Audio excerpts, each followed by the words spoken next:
예, 안녕하십니까. 오늘 그 155페이지 펴놓으시고 하여튼 민법책을 아끼십시오.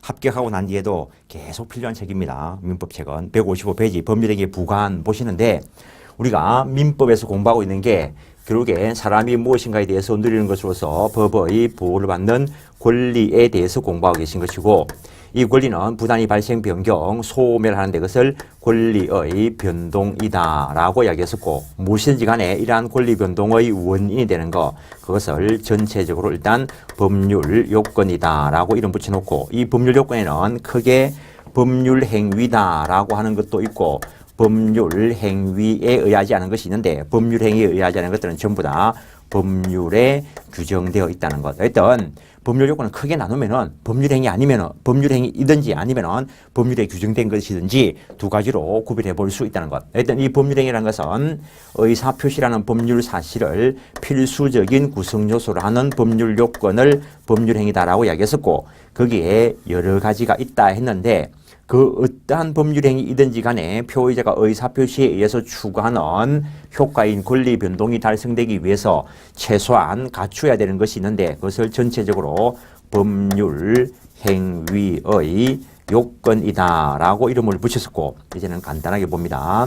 일단 외관상 존재하기 위해서 갖춰야 되는 것을 법률행위의 성립 요건이다라고 이야기했고, 성립되고 난 뒤에 효력을 발생시키기 위해서 갖춰야 되는 것을 법률행위의 효력 요건이다라고 이야기했는데, 일반적으로 공통된 성립 요건, 일반적으로 공통된 일반적인 효력 요건이 있었는데, 어떠한 법률행위인 경우에는 추가적으로 특별 성립 요건을 요구하는 법률행위도 있고, 어떠한 법률행위인 경우에는 특별 효력 요건을 요하는 것도 있는데, 특별 효력 요건과 관련되어서 지난 시간에 한 것 중에서 토지거래 허가 대상 지역이라면 허가를 받아라, 이런 것도 생각해 보시는 거고, 이제 오늘은 조건과 기한에 대해서 공부하실 겁니다.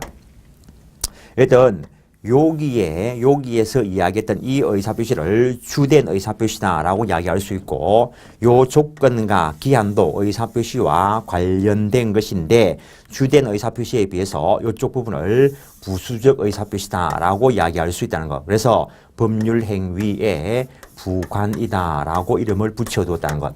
요 법률행위의 부관으로서 민법 총칙에 규정되어 있는 것은 조건이다라고 하는 것과, 그리고 기한이다라고 하는 것이 있다는 것.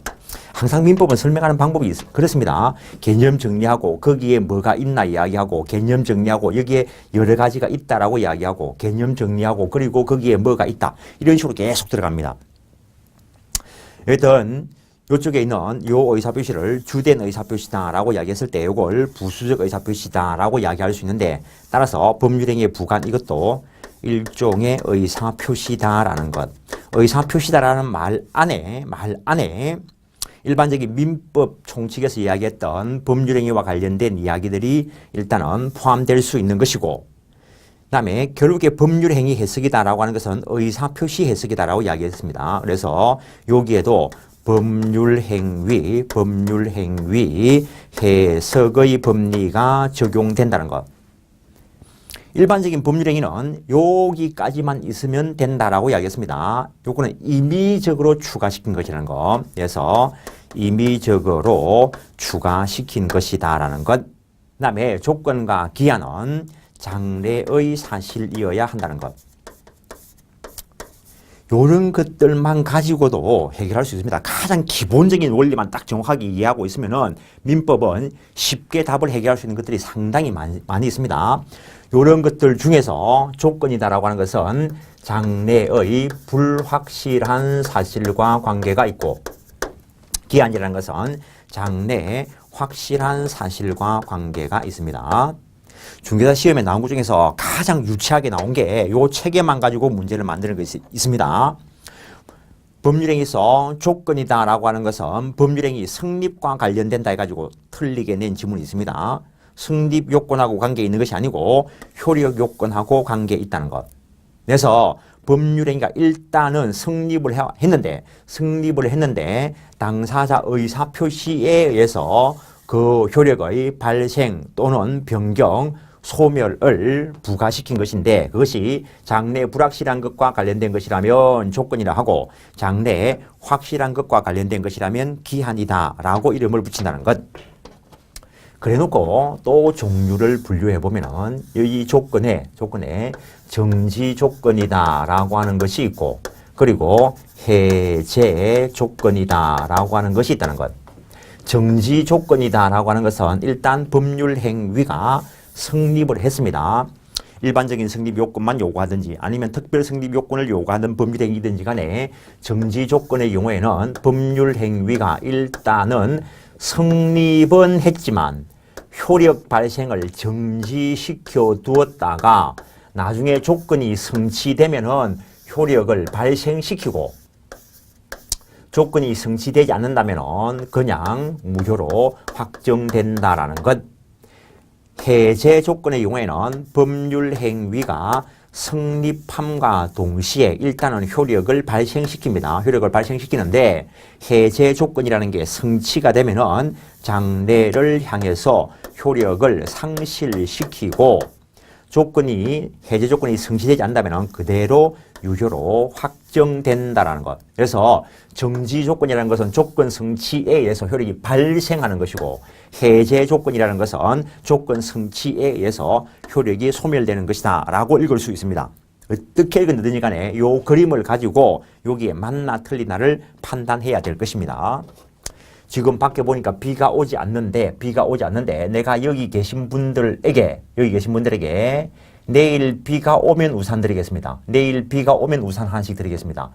지금 법률행위를 하는데 우산 드리겠습니다라는 것을 성립은 시켜놨지만 오늘 당장 주겠다는 게 아니고 내일 비가 오면 드리겠습니다. 내일 비 오면 드리는 거고 비 안 오면 안 줘도 되는 거고 그래서 내일 비가 올지 안 올지는 불확실한 사실이기 때문에 그렇게 한다면 정지 조건이 된다는 겁니다.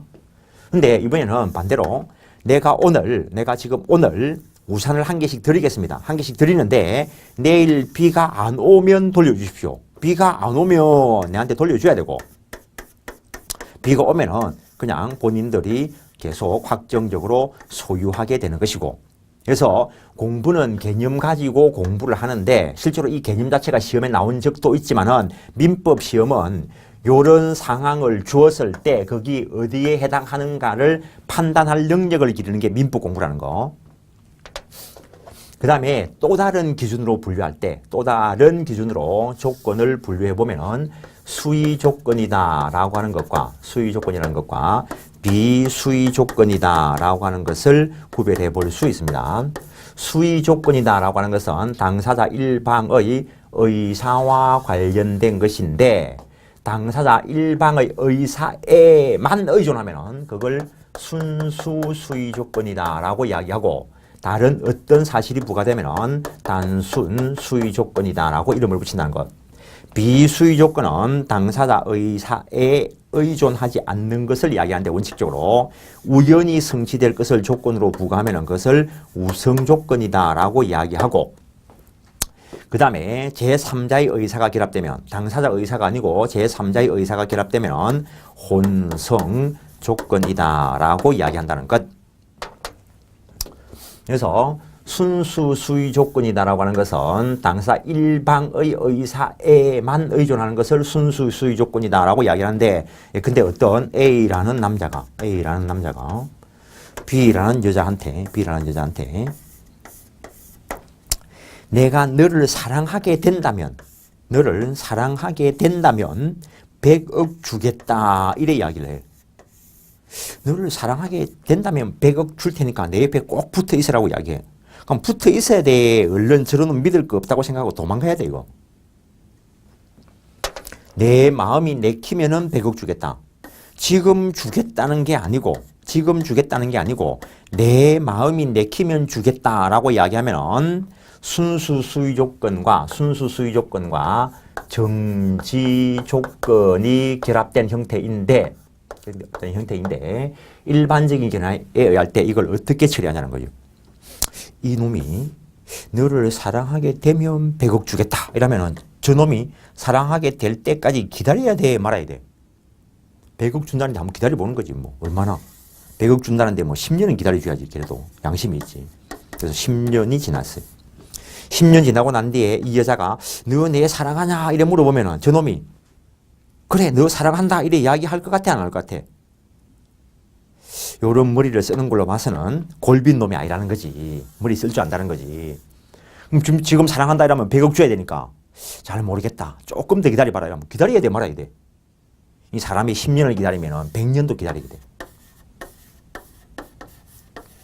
이게 망하는 지름길인데 어떤 놈이 1억 빌려주면은 매달 이자로 1,000만 원 주겠다라고 이야기를 해. 이거 빌려줘야 돼 말아야 돼. 그래 1억을 빌려줘봤어. 시험 삼아 빌려줄 돈은 아니지. 근데 하여튼 시험 삼아 빌려줘봤어.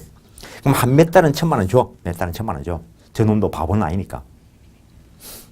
그러면은 그 다음에 몇 달 지나고서 안 줘. 그래서 왜 안 주냐 물으면은 너가 투자하는 김에 1억을 더 투자해라고 이야기해. 1억을 더 투자하면은 한 달에 2,000만 원씩 주겠다 이래 이야기를 해. 그러니까 이거 1억 더 안 빌려주면은 1억도 날라가고 1,000만 원도 매달 못 받을 것 같으니까 그래 1억 더 들고 2,000만 원 받아볼까 이래 이야기하면은 그러면은 또 1억을 줘. 그래가지고 한 달 주면 또 2,000만 원을 줄 수가 있어. 요 사람의 이 재력에 따라서. 그래가지고 또 지나면 또 안 줘. 그래 또 달라 이러면은 지금 당장 사업이 꼬여가지고 10억만 더 있으면은 확실히 다 해결되는데 이러면은 이제 고민에 빠져. 이럴 때 이걸 포기해야 되지. 10억을 더 주는 순간 영혼이 잡혀. 마찬가지야. 내가 너를 사랑하게 되는 날 100억 주겠다 이러면은 기다릴까 말까를 고민하는 게 아니고 저런 놈 아니라도 쎄서. 그래서 일반적인 견해가 순수 수의 조건과 정지 조건이 결합하면은 요걸 무효로 처리해. 법 원리 때문에 지금 계속 이야기하고 있는 겁니다. 그래서 어느 놈이 내가 너를 사랑하게 되면은 100억 주겠다라고 이야기하면은 아이고 새끼 저거 주기 싫으면 주기 싫다지 저 따위 식으로 말하고 있나라고 도망을 가야 되는데 법을 좀 한 여자라면 법을 안 해나니까 아이고 혹시라도 저놈이 내 사랑하면은 내가 100억이 생기니까 옆에 있어 볼까? 라고 생각하고 있었다 하더라도 별 볼 일 없다는 거지. 별 볼 일. 법은 이걸 무효로 처리한다는 거지. 법 원리상. 그래서 법을 모르고 혹시라도 저놈이 내를 사랑하게 된다면 100억이 생길지 모르니까 기다리면 지 인생 조지는 거지 뭐. 법은 법을 아는 사람만 보호하게 돼 있어요. 모르면 당하게 돼 있는 거지 뭐. 예를 들어 가지고 이 경우에 내가 너를 사랑하게 된 날 100억 주겠다라니까 그 녹음까지 했어. 그래놓고 뭐 한 달 지나고 나서 내가 너 사랑한다 이러니까 이쪽에서 와 그러면 100억 내놔라 이래 이야기하는 거지. 안 주는 거지. 소송 들어가 보면은 법원에서 그거 무효니까 안 줘도 된다라고 이야기할 거라는 거지. 그래서 저쪽에서 말하는 걸 법적으로 평가할 때 어떻게 되는가를 판단할 능력이 생겨야 되고 이쪽이라면 피해갈 방법을 심어가면서 말을 해야 된다는 거지. 근데 이러면 어떡하지? 이러면 A라는 사람이 내가 지금 너를 사랑하니까 지금 100억 주겠대. 이거 받아야 돼 말아야 돼. 이런 거는 얼른 받아야지. 근데 주면서 하는 말이 너를 사랑하지 않게 되는 날 돌려받겠다는 거지. 지금 100억 주는데 내가 너를 사랑하지 않게 되는 날 돌려받겠다. 그래서 100억을 받았어. 이거 어떡하지? 얼른 가지고 날라야지 뭐. 왜냐하면 저놈이 혹시라도 마음이 바뀌어가지고 사랑하지 않게 되는 날 돌려받아 가겠다는 거지. 그렇다 하더라도 이쪽에는 이 사람이 피해볼 여지가 없다는 거지. 자기가 의도하지 않은 스스로 자초한 거라는 거지. 그래서 순수 수의 조건과 해제 조건이 결합된 것은 유효로 처리한다라는 것. 일반적인 견해가 이렇게 처리합니다. 그래서 법은 자초 위난은 스스로 자초한 위난은 보호하지 않는다는 거. 그런 것도 좀 알아주셔야 될 것이고. 그래서 요 경우에는 내가 너를 사랑하게 된다면, 내 마음이 내킨다면 당사자 일방의 의사에만 의존케 했을 때 그걸 정지 조건과 결합시키면 무효로 처리하고 해제 조건과 결합시키면 유효로 처리한다는 거. 또 옛날 생각이 나는데 또 저래놨더니 어떤 아줌마가 어떤 아주머니 계셔. 아, 순정이는 무효다. 그래, 이래 또 외우더라는 거지. 이거 참 정말 환장하겠어. 그래, 순정이가 뭔데? 나중에 가면 이게 뭔지도 몰라. 문제를 낼 때도 그렇게 안 냅니다. 조금 전에 말했다시피 A라는 사람이 내 마음이 내키면은 너에게 10억 주겠다라고 했을 때 나타날 수 있는 법률 효과로 옳은 것은 이렇게 문제를 낼 거라고. 그러니까 원리를 터득을 해가지고 하는 것이지 무조건 따가지고 외우려 하지 마시라고. 민법에서 이런 식으로 따가지고 외우려 하면은 이렇게 따서 외울 수 있는 게 한 1000가지, 10,000가지 주면 될 거라고. 그걸 무슨 수로.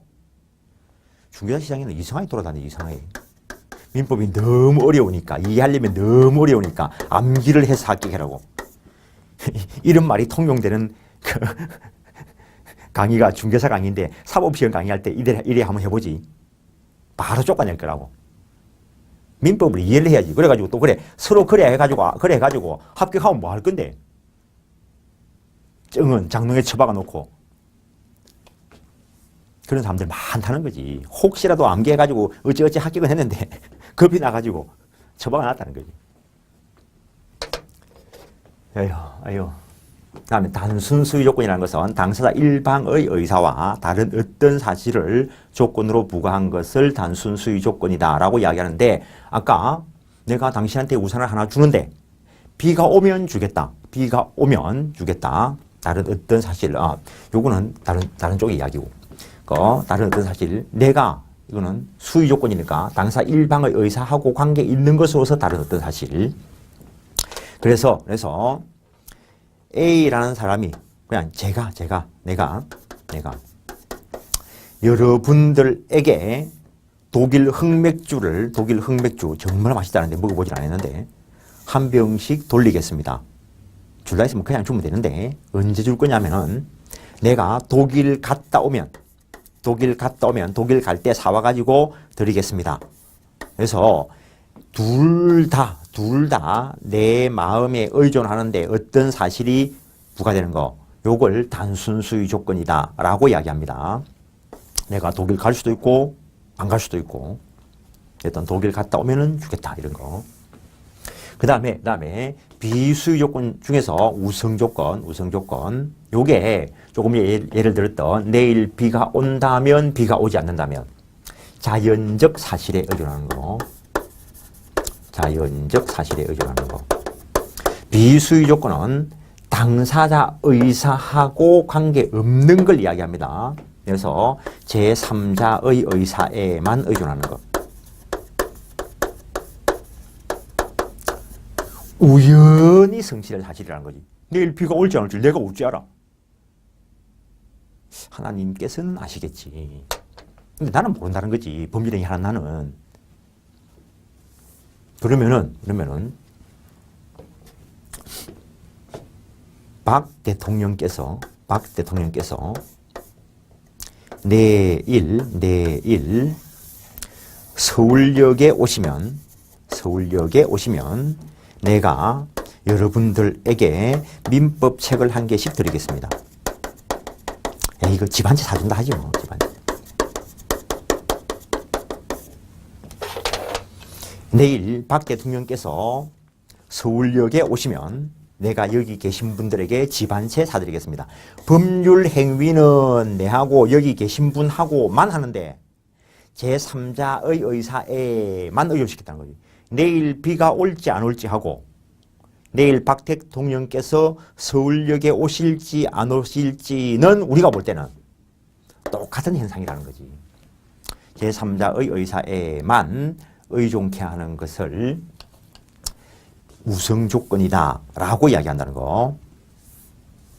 그냥 대통령을 또 너무 왔다 갔다 이러면 안 되니까. 장동건이가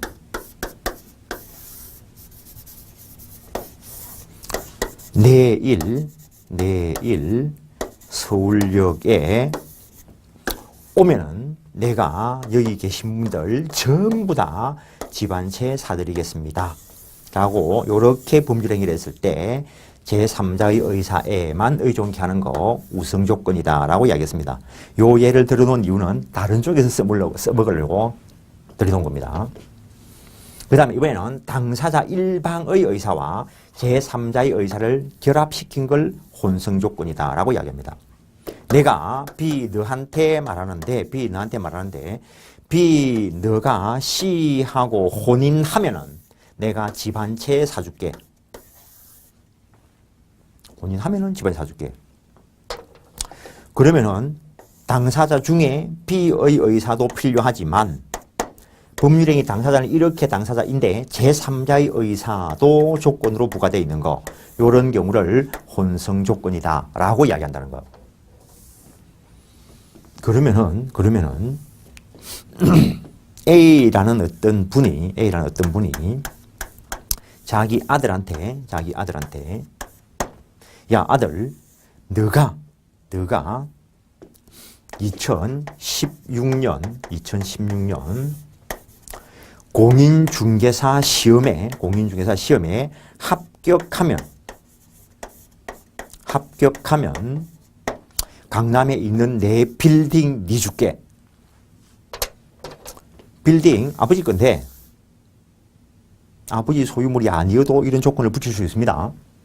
이건 나중 문제고 좀 더 이론이 깊어져야 될 거고 아버지 소유로 보고 아들 이거 내 건데 지금 주겠다는 건 아니고 주기는 주는데 네가 이번 중개사 시험에 합격하면 주겠다는 거지. 합격하면. 그러면은 이번 중개사 시험에 합격하면 이거는 법리상 어디에 해당하는가? 실제 조건과 기한을 문제를 내려고 하면 정상적으로 내려고 하면 이러한 사안을 두놓고 옳은 것은 틀린 것은 이런 식으로 문제를 내야 이게 조건이나 기한과 관련되는 문제가 됩니다. 아직까지 중개사 시험에서는 이렇게 나온 적은 없습니다. 원래 민법 문제는 이렇게 나와야 됩니다. 그때가 오기 전에 합격하시라는 거죠. 그때가 오기 전에 정상적으로 해가지고 옛날에 사법시험에서도 어렵다 하는 그 문제들이 공인중개사 객관식 문제집에 다 나와 있어요. 지금. 민법이 다른 게 아니라는 겁니다. 같은 거라는 거. 그래서 이 아들 올해 합격할 게 확실하면은 어떤 일이 있어도 확실하면 기한이겠지만은 떨어질 수도 있으니까 조건이라고. 조건 중에서 지금 당장 아버지가 주겠다는 게 아니고 합격하면 주겠다 했으니까 정지 조건이라고. 그래서 이거 조건인가 기한인가에 대해서 뭐 조건이다. 조건 중에서 정지 조건이다. 그 다음에 조건을 또 다른 기준으로 나누면은 현상의 변경을 조건으로 부과시킨 걸 적극 조건, 현상의 불변경을 조건으로 부과시킨 것을 소극 조건이다라고 이야기합니다. 지금 비가 오지 않는데 내일 비가 온다면 이렇게 붙이면은 적극 조건이고, 지금 비가 오지 않는데 내일도 역시 오지 않는다면 이렇게 붙이면은 소극 조건이라 이야기하는 거고, 상황에 따라서 지금 비가 오고 있는데 내일 비가 그치면 이라면은 적극 조건이고, 지금 비가 오고 있는데 내일도 비가 온다면 이렇게 붙이면 소극 조건이고 자기가 판단해야 된다는 겁니다. 아들이 합격을 못했으니까 합격한 적이 없으니까 이번 시험에 합격하며 이래 붙였으니까 적극 조건이 되는 거고, 만약에 이 아들이 실제로는 15년도에 합격했다는 거지. 합격을 했는데 아들한테 16년도 중개사 시험에 합격하면 이래 하면 이래 보시면 이거는 이미 이루어져 있는 거라고. 이걸 기성조건이라 이야기해요. 너가 중개사 시험에 합격하면 이렇게 붙이면 시험을 두 번 칠 수 있다면은 내나 조건으로 작용합니다. 그래서 15년도에 이미 합격했는데 아들아 너가 장래에 중개사 시험에 합격을 하면 이렇게 말을 붙이면은 이미 이루어져 있는 조건이고, 말은 기성 조건 해가지고 조건처럼 보이지만 이거는 조건으로 작용 못합니다. 조금 이따가 볼 겁니다. 살짝 예를 들어 놓은 거고. 그 다음에 이거 수의 조건인가 비수의 조건인가 잘 생각해 보십시오. 어느 쪽일까? 이쪽일까 저쪽일까 이쪽일까 저쪽일까. 너가 중개사 시험에 합격하면은 어우 강남에 있는 600억짜리 빌딩을 준대. 비수의 조건입니다. 아들이 공인중개사 시험에 합격하는지 여부의 결정은 A의 의사에도 의존하지 않고 B의 의사에도 의존하지 않습니다. 착각하시지 마십시오. B의 의사에 의존할 것 같아. 본인들 전부 B로서 확실히 합격하고 싶을 건데 그러니까 시험 치고 쎄 빠지게 공부하지. 120는 봐가면서. 원래 120는 봐가면서 봐야 공부가 잘 돼. 그 새끼 120을 가지고 빨리 끝내야지 빨리. 보고 싶어가지고 또 너무 열심히 또 계속 보려 하지 마시고 한 번 딱 보고 끝내. 합격하셔. 아무리 목숨 걸고 합격하고 싶어도 합격 못할 수도 있어. 시험이라는 게 죽이는 거지. 아무리 독한 마음을 먹어도 안 될 수 있어. 그 말은 비수의 조건이야. 이쪽 아닙니다. 비수의 조건이에요. 비수의 조건. 그럼 비수의 조건 중에서 어디냐? 우선 조건. 내일 B가 올지 안 올지. B가 이번 시험에 합격할지 안 할지. 법적 성질이 똑같다는 거예요. 이게 딴 말로 쓰면 뭐라고? 딴 말로 쓰면 뭐라고 이게? 100% 운이라는 거지. 100% 운이라는 거지. 시험의 합격 여부는 100% 운이라는 거지. 미쳐. 근데 저 운이 정말 끔찍하게 작용해. 정말 끔찍하게 작용해. 공부를 안 하고는 합격을 못해. 이건 당연해. 공부 안 하고 합격하고 싶을지 모르겠지만 자기는 쎄 빠지고 공부하는데 옆집 아줌마가 공부는 안 하고 합격을 했다 생각해 보시지. 기분이 어떨지.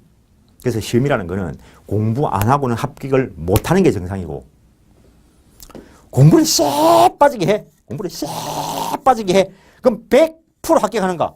알 수 없지 뭐. 그래서 공부에서 작용하는 우선 조건, 운이라는 것은 공부를 쎄 빠지게 하고도 떨어질 수도 있다는 거지. 끔찍한 쪽으로 작용한다는 거예요.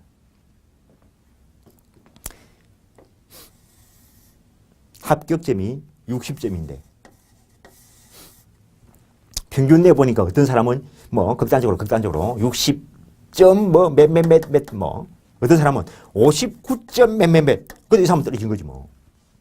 이 사람은 합격한 거고 이 사람은 떨어진 거고 100% 다른 거지. 100% 다른 거. 근데 60점 몇몇몇 받은 사람하고 59점 몇몇몇 받은 사람하고 실력 차이 없어. 이 사람이 실력이 더 좋을 수도 있어. 그래도 떨어진 건 아니지. 그래도. 학원에서 가장 듣기 싫은 기분 나쁜 소리가 이 소리여야 되는데 그 소리를 좋아하고 있는 사람들이 저 사람은 실력은 있는데 재수가 없어갖고. 뭔 소리야 이거. 이걸 뛰어넘을 실력을 기르시다. 이 소리입니다. 내가 지난 시간에도 잠깐 말씀드리다가 말았는데 어느 시간에 어떤 사람은 쎄 빠지게 열심히 했는데 안 되는 이유가 뭐라?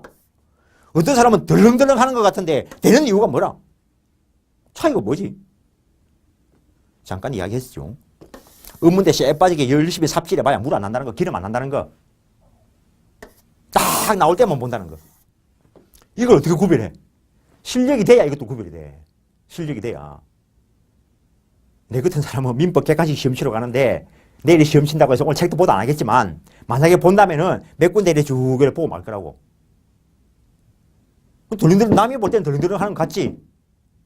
기본적으로 쎄 빠지게 열심히 한 적은 있겠지. 열심히 하면서 그 기준을 잡아야 되는데 맨날 그러니까 이걸 어떻게 구별할 수 있냐면은 처음 볼 때, 두 번째 볼 때, 세 번째 볼 때, 네 번째 볼 때, 다섯 번째 볼 때 민법 책 보는 시간이 줄어들어야 되는데 어떤 사람은 처음 볼 때 100시간 걸렸어. 다음에 볼 때 200시간 걸려. 다음에 볼 때 300시간 걸려. 뭐한 짓이야 이거. 민법은 공부를 잘못하면은 투자량이 계속 늘어납니다. 정상적으로 공부를 딱 하면은 그걸 줄일 수 있어요. 그래서 내가 수업할 때 항상 열심히 하는 거 별로 안 중요합니다. 정말 열심히 하는 거 안 중요해, 세상 일에는. 열심히 한다고 다 성공할 것 같으면 우리가 왜 고민하고 살아? 열심히 하는 게 가장 멍청한 짓일지도 몰라. 열심히 안 해서는 안 되겠지만은 열심히만 한다고 해서 모든 게 되는 건 아니라는 거.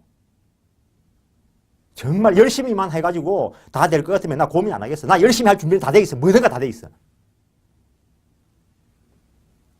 세상 일은 무엇이든지 간에 제대로 하는 게 중요하다는 거지.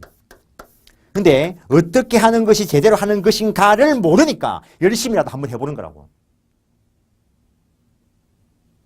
열심히 해가지고 제대로 하는 방법을 아는 사람 걸 하라고. 열심히 해본 적도 없는 그 새끼 맨날 열심히 해가 어떡할 건데 그래. 말귀를 좀 알아들으시라고. 말귀를. 오늘 책을 열심히 파고 있겠지. 줄 치하면서 쎄 빠지지. 쎄 빠지고 보면 뭐하는데 쎄만 빠지지. 한 개를 보더라도 이게 무슨 의미일까? 왜 이렇게 써놨을까? 그걸 판단하는 능력을 계속 기르시라고. 읽으면서 아 이거는 내 생각에 이런 것 같다. 그게 결론이 맞으면은 지금 법적 마인드가 제대로 자리 잡혀가고 있는 거고, 그렇게 공부를 하고 나면 시험장에 딱 들어가서 문제를 풀 때 아 내 생각에 이렇게 돼야 된다. 그게 답이라고. 법적 마인드 안 쓴 사람이 또 이러니까 옛날에 뭐 고등학교 졸업하고 내 수업을 들어와가지고 1시간 수업 딱 듣고 나서 선생님 답을 어떻게 골라는데, 공부를 해야 답을 골라지. 아니면 맨날 무당 앞에 가가지고 한피를 보든지. 무당도 이 답안 다 맞출 수 있으면 왜 이래 무당짓 해. 지가 시험 치지. 어이구 조심해야지. 어이.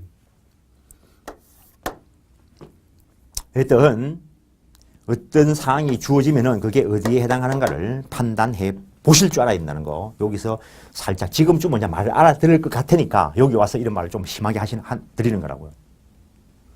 항상 자기가 오늘 해고 오늘 내가 뭘 했는가 책을 넘기면서 머릿속에 뭘 외우고 있는가를 떠올리지 말고 목차라도 보면서 아 여기 어떤 내용이 있었더라. 요걸 점검을 하시라고. 장황하게 설명을 했는데 조건에서는 가장 시험에 많이 나온 게, 물론 뭐 한 문제 나올까 말까 하지만 한 해에 조건에서는 가장 시험에 많이 나온 게 가장 조건이라는 게 시험에 많이 나왔다고. 말 그대로 조건으로 가장 해 있다. 조건으로 가장 한 이유가 뭔데? 조건이 아니니까 조건으로 가장 해 있겠지. 옛날 고려 말기 때, 뭐 고려 중후반기 때 중국에서 하도 한반도에 와가지고 여자들을 많이 잡아가니까 이 여자들이 여자 아닌 체 하려고 갓을 쓰고 다녔어요. 외국인들이 보면은 잘 모르겠지만 한국 사람이 딱 보면 갓 쓴 줄 안다는 거지. 그래서 한국 사람들끼리 쟤를 부를 때 갓 쓰나라고 불렀다는 거지. 그러면 갓을 쓴 애가 뭔 말이냐면은 남자 아니라는 거지. 남자인 채 했다는 거지. 그게 오늘날 뭐 이상하게 돼가지고 욕 비슷하게 됐지만은 원래 이렇게 말이 생겼다는 거죠. 그래서 원래 갓쓰나라는 말은 남장 여자라는 말이라는 거죠. 남자 아니라는 말이지. 그래서 가장 조건이라는 말은 조건으로 가장 해 있다는 거. 그 말은 조건이 아니다라는 거예요. 일단 법정 조건은 조건이 아니라는 거. 이미 개념 정리를 할 때 부관, 민법 총칙에서 배우는 부관은 좁은 의미의 부관을 가지고 보고 있는데 본래적 의미의 부관. 부가된 의사표시 당사자가 임의로 붙인 거라야 여기서 말하는 조건이나 기한이 된다는 거. 따라서 법이 부가한 조건처럼 보이는 이거는 여기서 말하는 조건이 아니라는 거. 그 대표적인 예가 토지거래 허가 대상 지역에서의 매매가 확정적 유효하려면 법조문에서 허가 받아라 라고 해놨다는 거죠. 그래서 법정 조건은 법이 부과한 또 다른 요건이기 때문에 여기서 말하는 조건은 아니라는 거. 근데 판례가 조건에 관한 법리를 유추 적용을 한다는 거.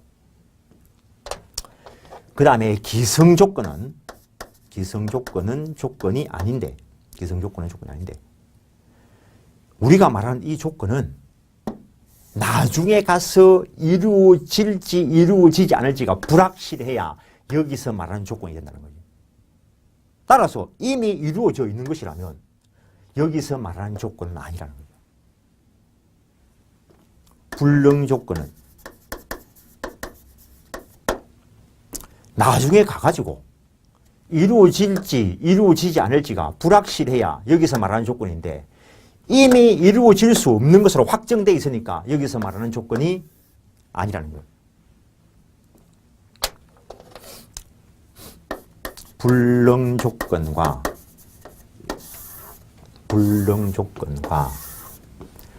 정지 조건이 결합되면 어떻게 될까? 불능 조건과 해제 조건이 결합되면 어떻게 될까? 기성 조건과 정지 조건이나 해제 조건과 결합되면 어떻게 될까? 또 딱 이래 이야기하면 공부 이상하게 하는 사람들은 또 답 다 알고 있어. 왜? 외웠다 이것이. 나는 못 외워. 저런 것도 못 외워. 외우기 싫어. 만다고 외워. 제 할아버지께서 오래전에 돌아가셨는데 할아버지께서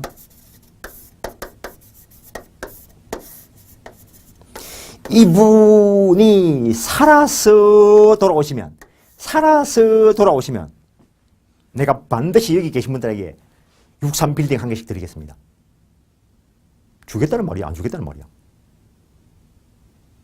법을 모르면 알아듣지도 못해. 내가 63빌딩을 한 개씩 드릴 생각을 가지고 있는데 지금 주겠다는 것은 아니고 돌아가신 할아버지께서 살아서 돌아오시면 드리겠습니다. 살아서 돌아오시면 내가 분명히 드릴 건데 이건 불가능하잖아요. 살아서 돌아오셔가지고 드리게 될 날이 올 수가 없어. 그러니까 이 말은 법적으로 안 주겠다는 말을 한 거라고. 안 주겠다는 말을. 그래서 불능 조건과 정지 조건이 결합되면은 무효로 확정된다는 거. 근데 이게 해제 조건과 결합되면은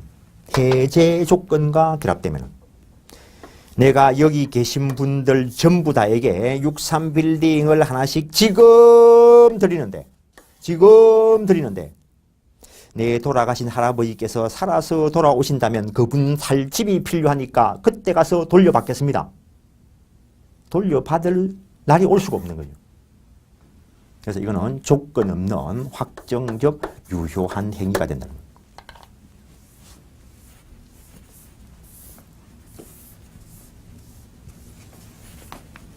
기성조건. 내가 지금 민법 강의를 하고 있는데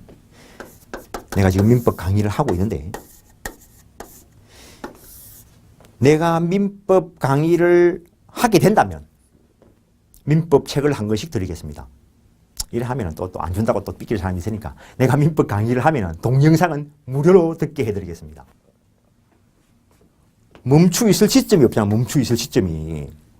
이미 이루어져 있는 조건이기 때문에. 그래서 기성 조건과 정지 조건이 결합되면 조건 없는 완전히 유효한 법률행위가 될 거라는 거. 그런데 내가 민법 강의를 하게 된다면 책은 공짜로는 안 주겠습니다.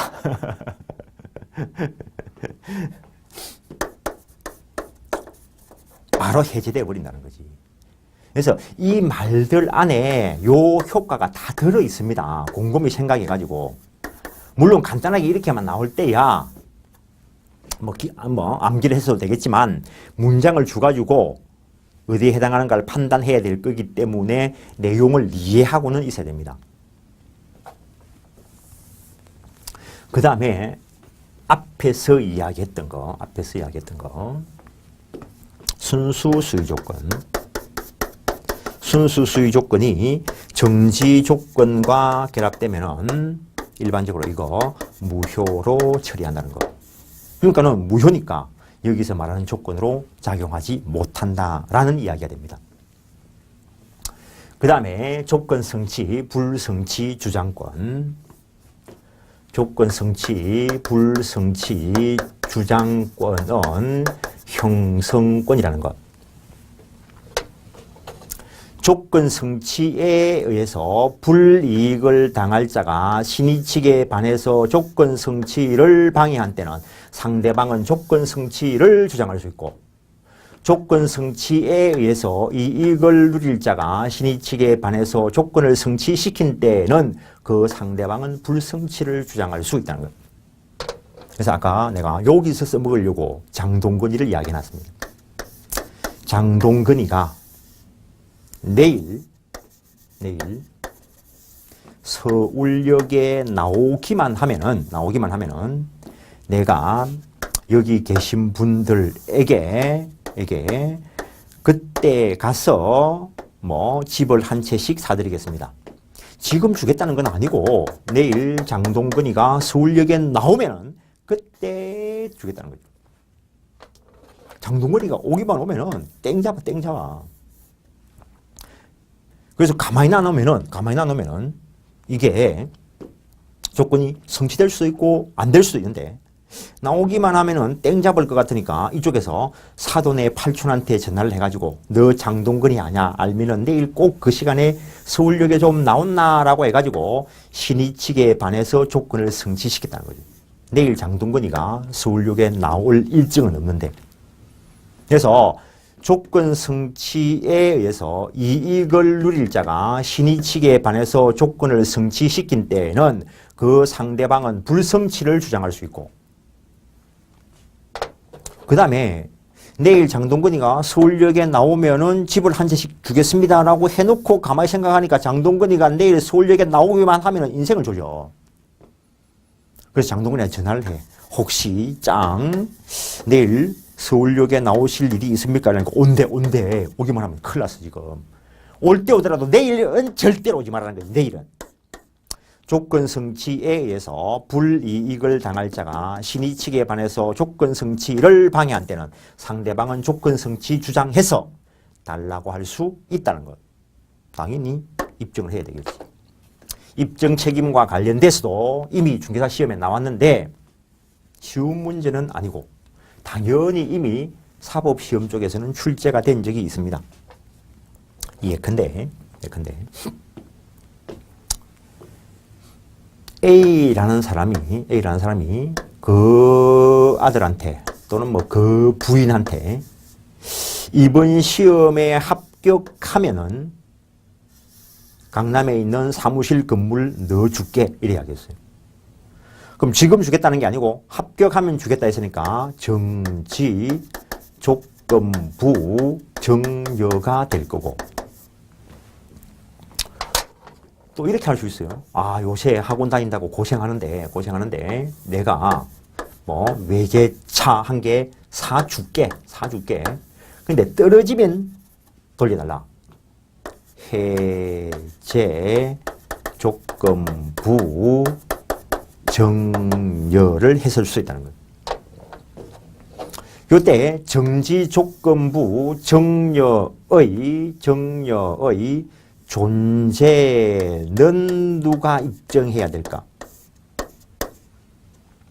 해제 조건부 정여의 존재는 누가 입증해야 될까?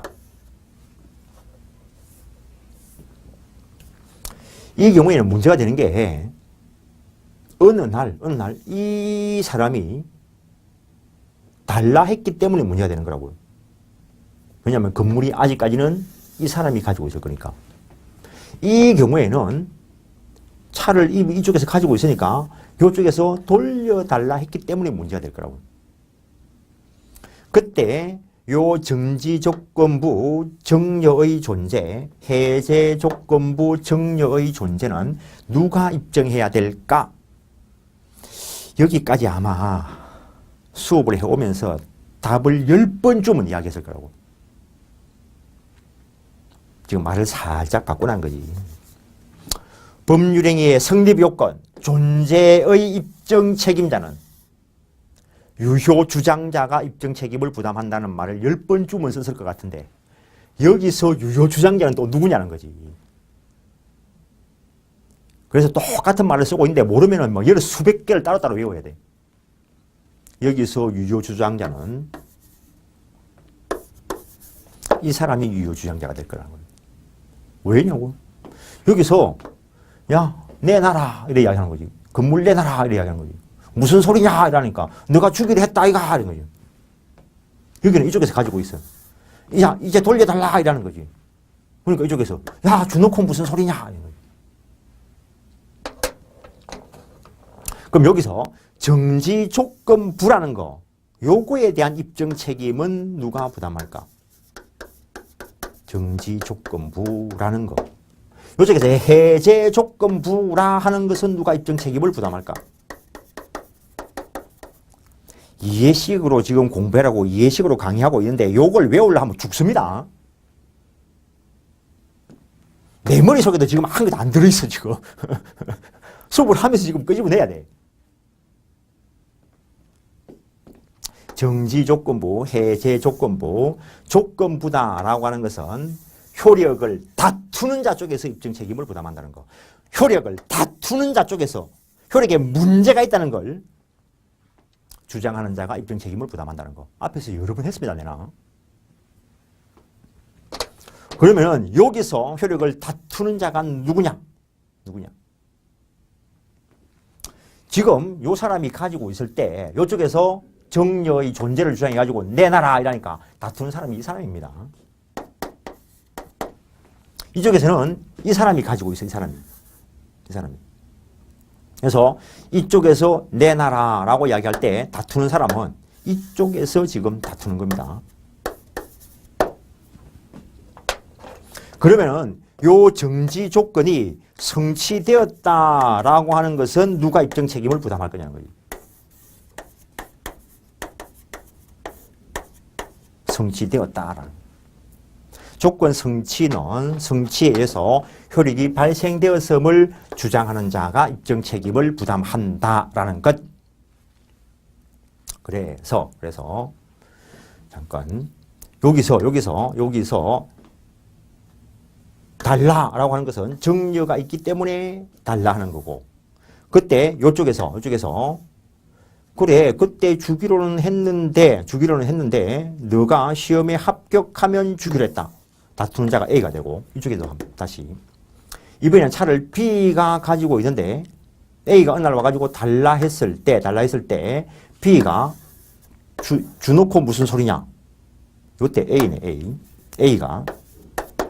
A가 그래 주기는 주는데 너가 시험 떨어지면은 내가 돌려받기로 한 거 그거는 기억하냐? 이 소리라고. 그 다음에 성취되었음을 주장하는 자. 즉 조건 성취에 의해서 효력이 확정되었음을 주장하는 자가 입증 책임을 부담한다는 거. 그래서 요 경우에는 그래 내가 이번에 합격증 들고 왔다 이 소리고. 요 경우에는 해제 조건이 성취되어서 효력이 확정되었음을 주장하는 자, 요 경우에는 A가 된다는 거. 그리고 이번에 신문 보니까 또는 뭐 합격자 발표란에 보니까 네 이름 없더라 이 소리죠. 그래서 우리 시험에는 아예 세부적으로 이렇게 나오지는 않고 법률행위 존재 자체만 가지고 입증 책임을 누가 부담하느냐는 여러 번 나왔고, 그 다음에 조건부다라고 하는 것은 효력을 다투는 자가 입증 책임을 부담한다. 요 자체가 몇 번 시험에 나왔습니다. 이 사람들을 물은 거는 아직 시험에 안 나왔고, 효력을 다투는 자가 입증 책임을 부담한다는 거. 조건 성취에 대해서도 아직 지문에 크게 뭐 중요시된 적은 없습니다. 조건 성취에 의해서 효력이 확정되었음을 주장하는 자가 입증 책임을 부담한다는 것. 그 정도 하시고, 그 다음에 일단은 기한도 종류를 살짝 분류해 보는데, 요 기한이 도래되어서 효력이 발생할 걸 시기부다라고 이야기하고, 기한이 도래되어서 효력이 소멸될 걸 종기부다라고 이야기해요. 그래서 아까는 내일 비가 오면 우산 드리겠습니다라고 이야기했는데, 요거는 내일 우산 드리겠습니다. 내일은 확실히 오겠지. 그 다음에 요거는 지금 우산 드리는데 내일 돌려받겠습니다. 이렇게 붙인 거고. 그 다음에 또 다른 기준으로 분류할 때 확정기한부와 불확정기한. 이 불확정기한하고 조건은 구별이 쉽지 않다는 거지. 요것도 불확, 요것도 불확. 그래서 실제 이것과 관련되는 요 판례는 시험에도 나왔는데 A라는 사람이 요 건물을 B에게 임대를 했고 요 사람이 임차인으로 보증금을 지급해놨는데 존속기간이 만료되었다는 거죠. 만료되었으면 보증금을 돌려줘야 되는데 A가 돈이 없으니까 지금 내가 줄 게 아니고 요 건물이 누군가에게 임대되거나 매매되면은 그때 돈을 장만해서 주겠다라고 했다는 거예요. 요즘이야 이런 사람들 그냥 이사가 버리면은 보증금 떼일 염려가 있으니까 뭐 등기를 하고 뭐 이사를 가든지 하겠지만 일단 그거는 변론으로 하고 그건 또 다른 문제고.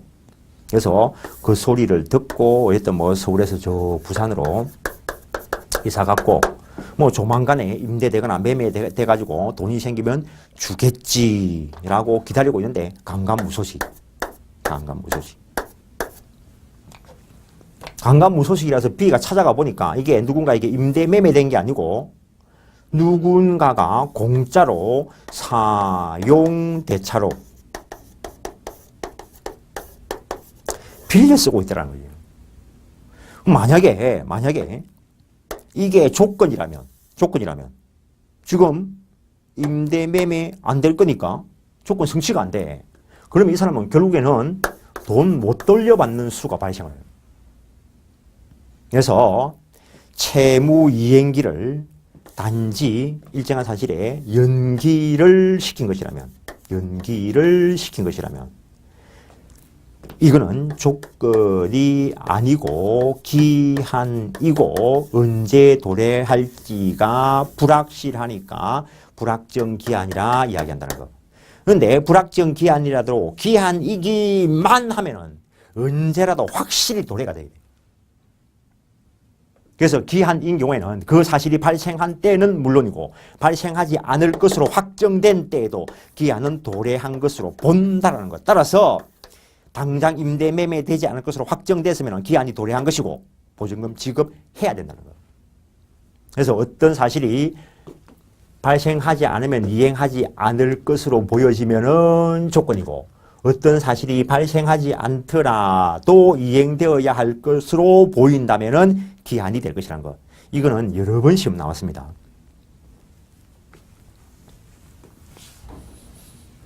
만약에 이게 조건이라면 건물 지을 때 이런 식으로 하는 사람 많습니다. A라는 사람이 건물 도급을 주고 B가 도급을 받아서 건물을 완성을 해주면은 보수를 줘야 되는데 A가 돈이 있어서 그런 거는 건물을 지은 건 아니고 땅은 있어서 건물은 지었다는 거지. 그래서 약정을 할 때 건물 지어주면 이 빌라 다 분양했어. 모두 다 분양되면은 그때 보수 주겠다라고 한다고. 이게 만약에 조건이라면 분양을 꼭 한 게 안 되게 하는 거지. 그럼 조건 성취가 안 될 거니까. 그래서 이런 식으로 하면 이거 조건이 아니고 내나 불확정 기한이라는 거. 그래서 모두 다 분양될 시점이 되었다면 기한은 도래한 것으로 다루어진다는 거. 이게 만약에 조건이라면은 한 개라도 비어 있으면은 돈 달라 소리를 못 해. 조건이 성취돼야 돈 달라 할 수 있으니까. 기한인 경우에는 분양될 것이라고 여겨지는 시점이 되면은 기한이 도래한 것으로 의제되니까 돈 달라 할 수 있고 안 주면은 압류하고 경매 실행하든지 도급과 관련돼서 저당권 설정 청구권이 있고 저당권 설정해놓고 경매 실행하든지 보호받을 방법이 있다는 거.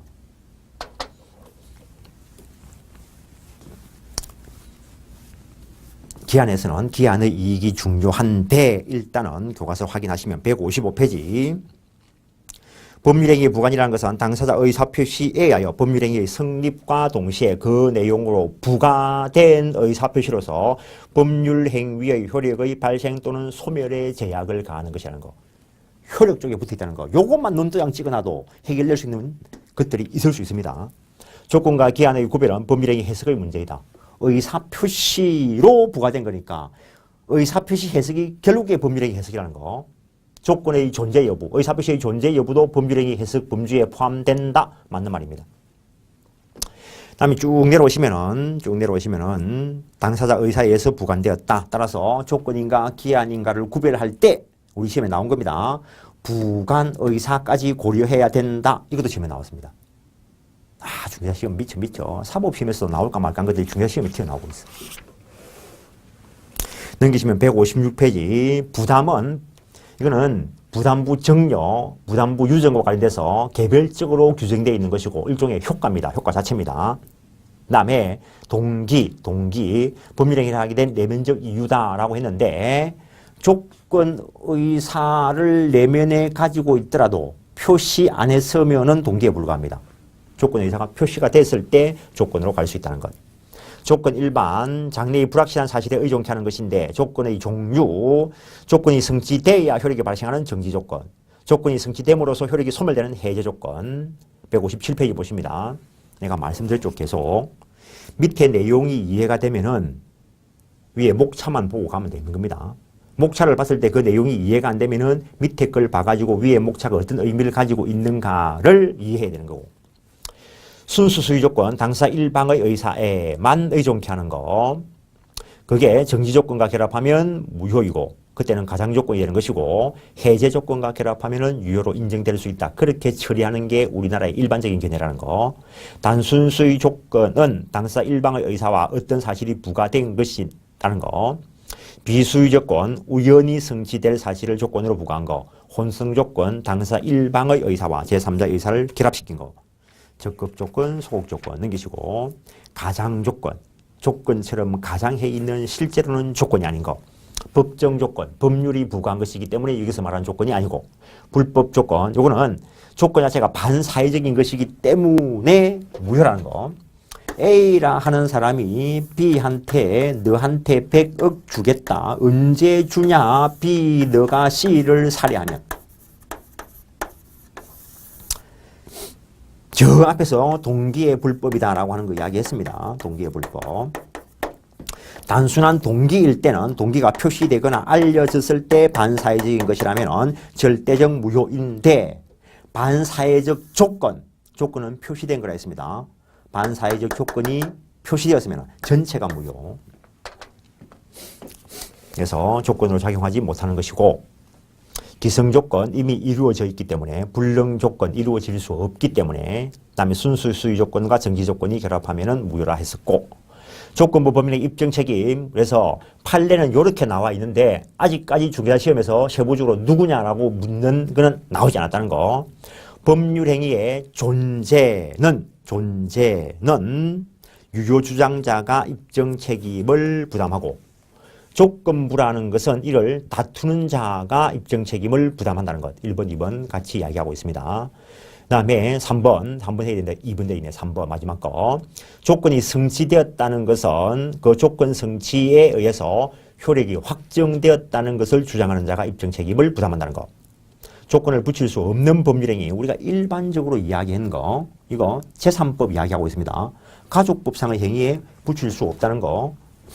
내가 100억을 벌면은 당신하고 결혼하겠습니다. 이거 기다려야 돼, 말아야 돼. 이거 기다려야 돼, 말아야 돼.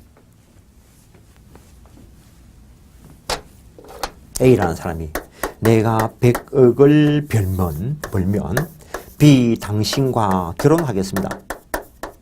그 당신이 100억 벌면은 내가 당신과 결혼해 주겠습니다. 요 계약 효력이 발생할까 안 할까? 이거 지금 혼인이라는 법률 행위를 한 건가? 아닙니다.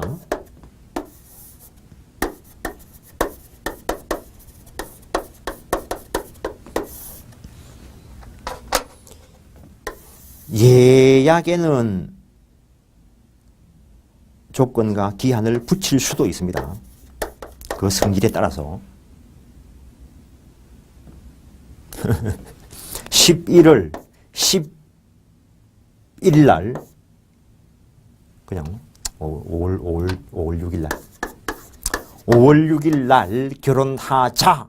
이걸 5월 6일 그날 해. 그 전에 이미 계획을 짜. 그 전에 이미 계획을 짜. 이미 예약을 해놓는 거라고. 요날 가서 혼인식을 올리는 거겠지. 그런데 지금 우리가 말하는 조건과 기한은 효력 요건 쪽에 붙어 있어요. 그래서 가족법상의 행위에는 조건과 기한을 붙이지 못하는데 지금 우리가 하고 있는 건 제3법 하고 있습니다. 둘이서 혼인을 하고 혼인신고를 하고 그러면 법상 혼인의 효력이 발생해야 돼. 그런데 둘이서 짜고 우리의 혼인의 효력은 1년 뒤에 발생하는 걸로 하자. 이게 돼 안 돼? 이건 안 된다는 거지. 가족법상 행위에 조건과 기한을 붙일 수 없다라는 것. 그 다음에 단독행위라는 것은 일방적으로 행해지는 겁니다. 일방적으로. 그래서 여기서 임의로 조건과 기한을 붙여버리면 상대방이 피해를 봐. 그래서 단독행위는 원칙적으로 조건과 기한을 붙이지 못한다. 단 상대방이 동의하거나 상대방에게 특히 불이익할 것이 없는 채무 면제라든가 유정의 경우에는 붙일 수 있다는 것. 단독행위이지만 해제권 행사에 있어서 정지조건부 해제를 인정한 판례가 있습니다. 단독행위라 하더라도 그 조건 성취 여부를 상대방이 선택할 수 있기 때문에 상대방에게 불이익할 염려가 없다면 조건을 붙일 수 있다는 것. 그 다음에 엄수행위 붙일 수 없고 엄수행위는 거래 안정 이런 게 보장돼야 되는데 일방적으로 조건과 기한을 붙이면 거래 안전이 제재될 우려가 있기 때문에 엄수표법 쪽에서 일단 못 붙이도록 해놨습니다. 세부적으로 들어가면 그 보정에 뭐 조건과 기한을 붙일 수 있는 것들이 있는데 그건 상법 문제이고 조건 성취 불성취 주장권 160페이지 조건 성취에 의해서 불이익을 얻을 자가 신의 측에 반해서 조건 성취를 방해한 때는 상대방은 조건 성취를 주장할 수 있고 그 내용이 쭉 있는데 조건 성취로 의제되는 시점 그것도 시험에 나온 적이 있습니다. 신의 측에 반한 행위가 없었더라면 조건이 성취되리라고 추산되는 시점. 그 다음에 손해배상과 선택적 관계 있고 요거는 좀 어려운 부분이 그 2번에 양갈로 1번에 방갈로 1번에 동그라미 3번. 이때 신의 측에 반하는 행위는 반드시 고의에 의한 것일 필요는 없고 과실에 의한 것도 무방하다. 그게 나올 만한 걸로 남아있는 거고. 그 다음에 조건부 범위행위 효력, 조건부 권리, 이거는 기대권이라 한다는 거. 그 다음에 조건부 권리도 침해하지 못한다. 침해하면 손해배상의 문제가 발생할 수 있다는 거. 이게 물권법하고도 다 연결되는 이야기인데 A라 하는 사람이 아들한테 이번에 중개사 시험에 합격하면은 너 주겠다라고 이야기했을 때 이 아들이 공부 좀 한 아들이면 갑구에 A 합격하면 주겠다. 장차 발생할 시기부 또는 정지조건부 채권적 조건을 보존하기 위해서 미리 예비적으로 해놓은 등기가 가등기. 그래서 이렇게 가등기 해놨는데 누가 C가 와가지고 이 건물을 뭐 깨뜨려, 뭐 철거해, 훼손해. 그때 바로 손해배상 청구할 수 있는가? 이거 가등기 된 거 이거 채권적 권리입니다. 일단 원칙적으로 손해배상 청구 못합니다. 하고 싶으면 합격해. 그때 가서 손해배상 청구할 수 있습니다. 요래 가등기 하는데 요 사람이 아버지가 해놓고 철거하면은 가등기인 채로는 아직 확정적인 권리를 취득한 게 없으니까 못하고 합격하면 그때 가서 손해배상 청구할 수 있고 이때는 채무불이행 또는 불법행위 요와 관련된 것은 불법행위로 인한 손해배상 청구권 확정되었을 때 가능합니다. 적극적 권리 요것도 물권법 들어가면 당연히 당연히 알게 되어 있습니다. 이렇게 가등기 된 권리도 양도, 상속, 담보 제공이 가능합니다. 돈 빌려오면서 여기에 부기등기하고 누군가에게 이전할 수 있다는 거, 즉 양도가 가능하다는 거. 넘기시고 조건 성취 후의 효력, 원칙적으로 소급표 없다는 거, 약정으로 소급표를 줄 수는 있다는 거. 정지 조건은 조건이 성취됨으로써 효력이 발생하고 해제 조건은 조건이 성취됨으로써 효력이 소멸된다 됐고 기한. 기한이라는 것은 법률행위 효력의 발생 또는 소멸을 장래 확실히 도래할 사실에 의존케 하는 것을 말하는데 기한이 도래했을 때 효력이 시작하는 시기부, 기한이 도래했을 때 효력이 종치는 종기부, 도래할 시점이 딱 정해져 있는 확정기한, 그렇지 않은 불확정기한. 오른쪽에 신분행위에 기한을 붙이지 못하는 것이 원칙이고 이 조건과 기한은 소고표가 없는 것이기 때문에 소고표 있는 것과는 결합하지 못하고 그다음에 음수표에 종기는 못 붙이지만 시기는 붙일 수 있다는 것. 그 정도 하시고 기한부 법률행위, 기한 도래 전에 조건부 권리 보호와 마찬가지로 보호를 받는다는 것. 기한 도래 후의 효력 좀 전에 이야기 드렸고 이쪽에서는 기한의 이익이 중요하다는 것. 기한의 이익.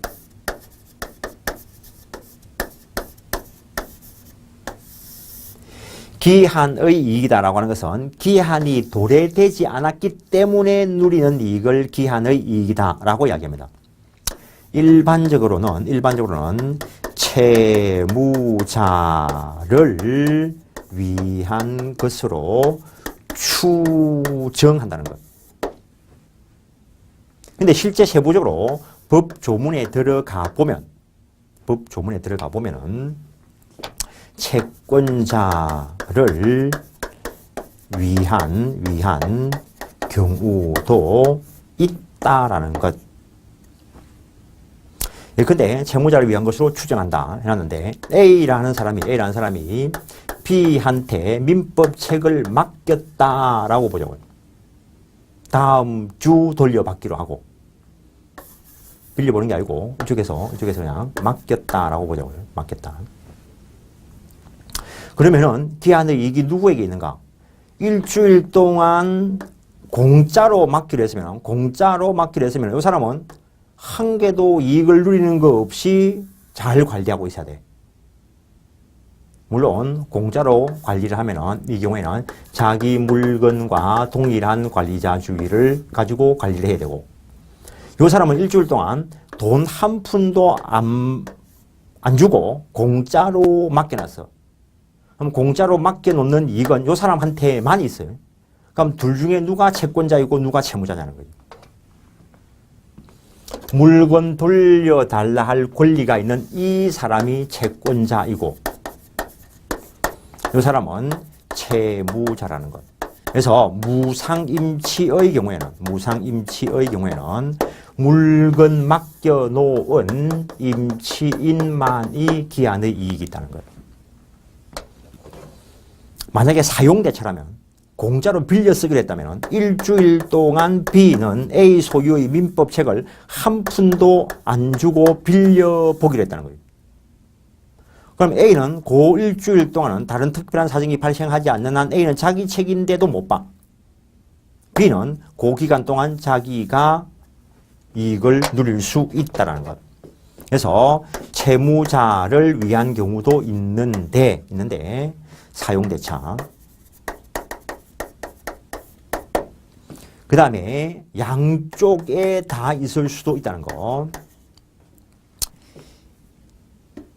기한의 이익이니까 일정한 기한이 있어야 돼. 그 기한과 관련된 유상계약. 즉 예컨대 임대차. 유상임치라면.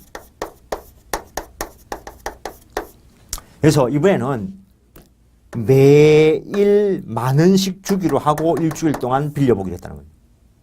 그럼 이 사람은 매일 만 원씩 받는 이익을 누리고 이 사람은 매일 A 소유의 민법책을 볼 수 있는 기한의 이익을 누린다는 거. 그래서 기한의 이익은 기한이 도래되지 않았기 때문에 도래됐으면 돌려줘야 돼. 도래되지 않았기 때문에 누리는 것인데 원칙적으로는 채무자를 위한 것으로 추정한다 해놨지만은 법에 들어가 보면은 채권자를 위한 기한의 이익이 나타날 수도 있다는 거. 물론 말 하나 이거 임의 규정입니다. 달리 약정할 수는 있어요.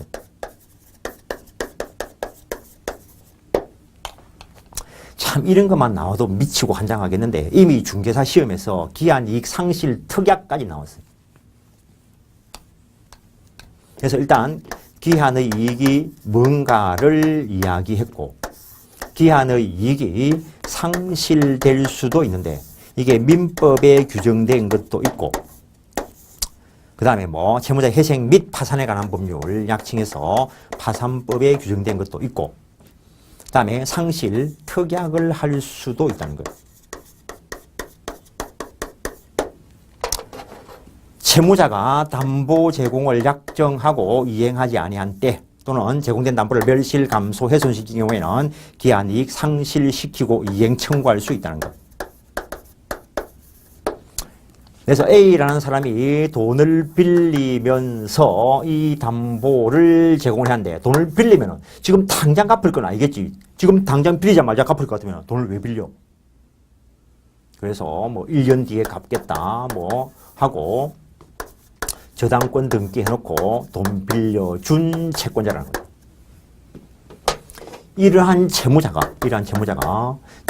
담보 제공을 약정하고 이행하지 아니한 때 또는 제공된 담보를 멸실, 감소, 훼손시키면 채권자는 기한이익 상실시키고 이행 청구할 수 있다는 것.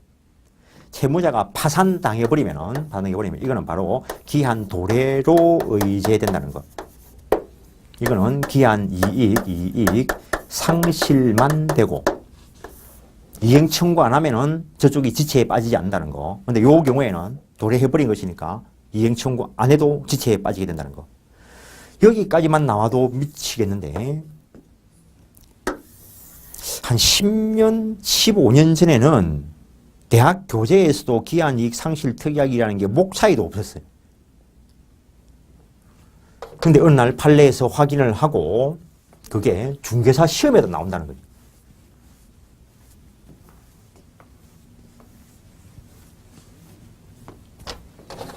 그래서 A라 하는 사람이 세탁기를 월부로 팔았어요. 할부거래. 이런 경우를 소유권 유보부 매매라 하는데, 소유권 유보부 매매라 하는데 근래의 판례가 동산에 대해서만 인정된다라고 했는데 할부 대금이 완납되기 전까지는 소유권을 원소유자에게 그대로 유보시킨 채 점유만 가져와서 세탁기 돌리고 사용한다는 거죠. 그때 매월 얼마씩 주기로 했는데 한 번이라도 안 주면은 전부 다 일시에 내놔야 된다라는 기한 이익 상실 특약을 했던 겁니다. 이 기한이익 상실 특약에는 두 가지가 있는데 정지 조건부 기한이익 상실 특약도 있고 형성권적 기한이익 상실 특약도 있다는 것. 그래서 요 한 번이라도 미지급하는 조건이 성취되기만 하면은 전부 다에 대한 기한이익이 당연히 상실된다라고 해석을 하면은 정지조건부 기한이익 상실 특약이 되는 것이고, 한 번이라도 미이행할 때 채권자가 이제 다 내놔라고 하는 권리를 행사해야 전부 다 기한이익 상실된다라고 해석을 하면은 형성권적 기한이익 상실 특약이 되는데, 어느 쪽인지 애매한 때가 있다는 거예요. 어느 쪽인지 애매한 때 어떻게 처리할 것인가. 사람이 하는 일이 딱 명확할 것 같으면 법도 필요 없어. 아무것도 필요 없어. 애매한 게 항상 문제가 되는 거라고. 너 내 사랑하냐? 이런 물으니까 잘 모르겠어. 하는 것 같기도 하고 안 하는 것 같기도 하고. 어떡하라고. 아이 뭐 아니다 하든지 기몽 기다 하든지. 그 다음에 문제를 한 번 더 어렵게 된다면 기한이익 상실 특약은 누구를 위한 것인가? 기한의 이익은 원칙적으로 누구를 위한 것이라고요? 기한의 이익은 원칙적으로 채무자를 위한 것으로 추정한다 해놨어요. 시험에서 요거 본다 해놓고 틀리게 된 적도 있어요. 또 나오니까 뭐뭐로 본다, 뭐뭐로 의제된다, 뭐뭐로 간주된다 같은 말. 뭐뭐로 추정된다. 이 추정이 법률상 추정일 수도 있고 사실상 추정일 수도 있는데 일단 사실상 추정만. 효력은 이쪽이 훨씬 강력한 거고, 그래서 뭐뭐로 본다, 간주 조항의 경우에는 반대 증거만 가지고는 번복되지 않고 소송으로 다투어야 돼. 추정사항은 반대 증거만으로 깰 수 있어요. 그래서 일단 그 정도. 기한의 이익은 채무자를 위한 것으로 추정한다 라고 법이 규정을 두고 있는데 세부적으로 가면 다를 수도 있지만 그러면 기한이익 상실 특약을 둔 이유는 누구를 위한 것인가? 채권자를 위한 것이라는 거죠. 기한의 이익은 채무자를 위한 것이 일반적이고 그 상실 특약을 둔 거는 채권자를 위해서 둔 거라는 거죠. 그러면은 어느 쪽이 채권자에게 유리하냐는 거죠. 형성권적 기한이익 상실 특약 쪽으로 보는 게 채권자에게 유리하고 따라서 어느 것인지 애매할 때는 형성권적 기한이익 상실 특약으로 추정한다는 거예요. 판례가. 왜냐하면 정지조건이라면 저런 사실 한 번만 있으면 기한이 도래한 것이고 그때부터 시효가 진행을 해요. 형성권적 기한이익은 채권자가 형성권을 딱 행사해야 시효가 진행돼. 그래서 이쪽으로 해석하는 게 채권자에게 유리하다는 거.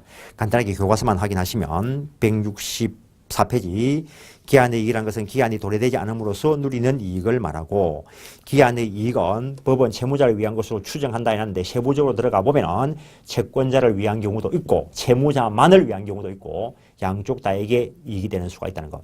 기한의 이익 포기할 수 있다. 지금 우리 하고 있는 거 이거 이비규정입니다. 민법 총칙 규정 중에서는 103조, 104조 사람의 능력, 소멸시효만 강행 규정이라는 거. 기한이익 상실 사유 민법에 규정된 것도 있고 특별법상 규정된 것도 있는데 당사자 간에 상실 특약을 할 수 있고 넘기시면은 상실 특약, 정지조건부 기한이익 상실 특약과 형성권적 기한이익 상실 특약이 있는데 애매하면 판례가 형성권적 기한이익 상실 특약으로 추정한다. 당연히 내 교과서에 있고 난 뒤에 시험이 나온 적이 있습니다. 그래서 이번 시간은 여기까지 좀 빠졌다게 하고 바쁘게 왔습니다만 잠깐 쉬었다가 대리를 들어가겠습니다.